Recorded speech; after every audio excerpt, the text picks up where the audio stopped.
The U.S. hit targets across Yemen in airstrikes overnight, including Saada province, which Yemeni sources say is a longtime hideout for Iran-aligned Houthi leaders, and the Red Sea port city of Hodeidah.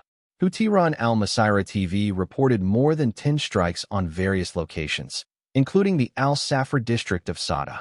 The area houses weapons storage and training sites, and is considered one of the group's most important and heavily fortified military strongholds, according to Yemeni sources. The strikes, launched on Saturday over the Houthis' attacks against Red Sea shipping, are the biggest U.S. military operation in the Middle East since President Donald Trump took office in January. The Iran-aligned Houthis have carried out over 100 attacks on shipping after Israel's war with Hamas began in late 2023, saying they were acting in solidarity with Gaza's Palestinians. The attacks have disrupted global commerce and set the U.S. military off on a costly campaign to intercept missiles. Houthi leaders say they will escalate attacks in response to the U.S. campaign. Jamal Amr, the Houthi foreign minister, told Reuters from Sana'a on Monday. Now we see that Yemen is at war with the U.S., and that means that we have a right to defend ourselves with all possible means, so escalation is likely. The Houthis are part of what has been called the Axis of Resistance, an anti-Israel and anti-Western alliance of regional militias including Hamas, Hezbollah, and armed groups in Iraq, all backed by Iran. Trump threatened to hold Iran accountable for any future Houthi attacks, warning of severe consequences. Two senior Iranian officials told Reuters that Iran had delivered a verbal message to the Houthi envoy in Tehran asking the group to cool tensions. Leadership in hiding. The Houthis, who have taken control of most of Yemen over the past decade, said last week they would resume attacks on Israeli ships after weeks of relative calm in the Red Sea, following a Gaza ceasefire in January.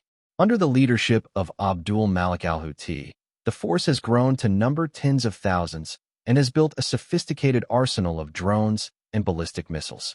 Since airstrikes started under former U.S. President Joe Biden's administration, the group has moved its weapons away from known military sites, Yemeni sources said. They established new trenches and bunkers to avoid being targeted by the U.S., but the latest U.S. campaign has targeted the newly established sites and forced the Houthi leadership into hiding, the sources told Reuters. The leaders have switched off or discarded their mobile phones to avoid detection, cutting off communications. The only top leader to appear publicly recently was Mohammed Ali al-Houthi, head of the militia's Supreme Revolutionary Committee, who was seen, in a video circulated on social media, disguised as a civilian on a bus 2 days ago, before delivering a speech in Sanaa's Sabine Square. On Tuesday, Israeli Prime Minister Benjamin Netanyahu announced the resumption of airstrikes on Gaza, and the Houthis declared they would expand their targets in Israel in the coming hours and days unless the aggression against Gaza stops. The group's military spokesman has said without providing evidence that it had launched attacks against the U.S. aircraft carrier USS Harry S. Truman in the Red Sea. A U.S. official said on Sunday U.S. warplanes shot down 11 Houthi drones, none of which came close to the Truman. U.S. forces also tracked a missile that splashed down off the coast of Yemen and was not deemed a threat, the official said.